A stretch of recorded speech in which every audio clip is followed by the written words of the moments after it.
السلام علیکم ورحمۃ اللہ وبرکاتہ۔ الحمدللہ رب العالمین والصلاة والسلام علی سید الانبیاء والمرسلین محمد وآلہ وصحبہ اجمعین، اما بعد۔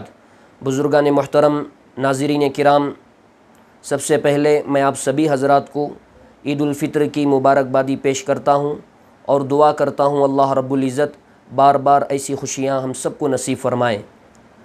محترم ناظرین کرام، لاک ڈاؤن کی وجہ سے حکومت ہند کی جانب سے اور اکابرین علماء کرام کی جانب سے اور دارالعلوم دیوبند کی جانب سے یہ اعلان اور فتویٰ جاری کیا گیا ہے کہ سبھی حضرات عید کی نماز اپنے اپنے گھروں میں ادا کریں، لیکن بہت ساری جگہوں میں حفاظ کرام علماء کرام کی تعداد کم ہونے کی وجہ سے لوگ عربی خطبے کو لے کر بہت پریشان نظر آ رہے ہیں۔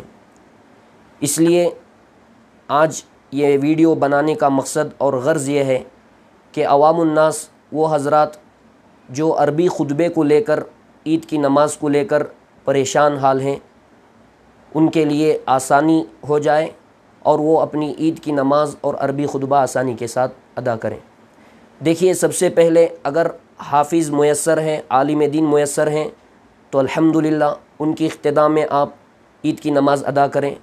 اگر حفاظ اور علماء کی تعداد کم ہے، 5-6 افراد ہیں، 10 افراد ہیں، لیکن پڑھانے والا کوئی میسر نہیں، تو گھبرانے کی ضرورت نہیں ہے۔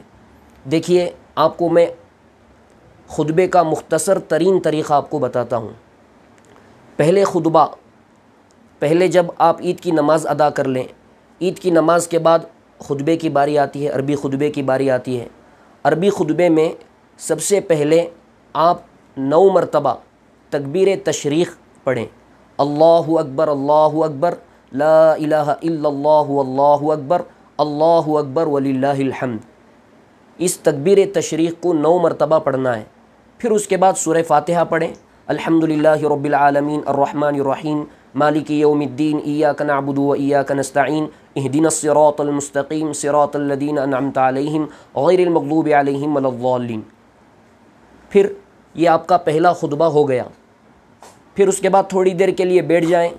پھر جب دوسرے خطبے کے لیے کھڑے ہوں تو شروع میں تکبیر تشریق 7 مرتبہ کہیں۔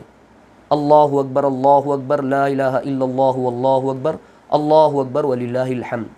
تیسرا کلمہ اگر یاد ہے تو وہ پڑھ لیں، سبحان اللہ والحمدللہ ولا الہ الا اللہ واللہ اکبر۔ اور اس کے بعد نماز میں جو آپ درود شریف پڑھتے ہیں، درود ابراہیمی، اللہم صلی علی محمد وعلی آل محمد کما صلیت علی ابراہیم وعلی آل ابراہیم انک حمید مجید، اللہم بارک علی محمد وعلی آل محمد کما بارکت علی ابراہیم وعلی آل ابراہیم انک حمید مجید۔ یہ آپ کا عربی خطبہ ہو گیا۔ زیادہ الجھن میں اور پریشان ہونے کی ضرورت نہیں ہے۔ اگر ایک مرتبہ اس کو غور سے آپ سن لیں گے تو آپ انشاءاللہ عربی خطبہ آسانی کے ساتھ پڑھا پائیں گے۔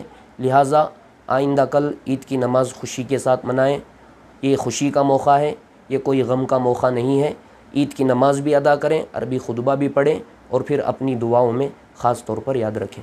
وآخر دعوانا الحمدللہ رب العالمین۔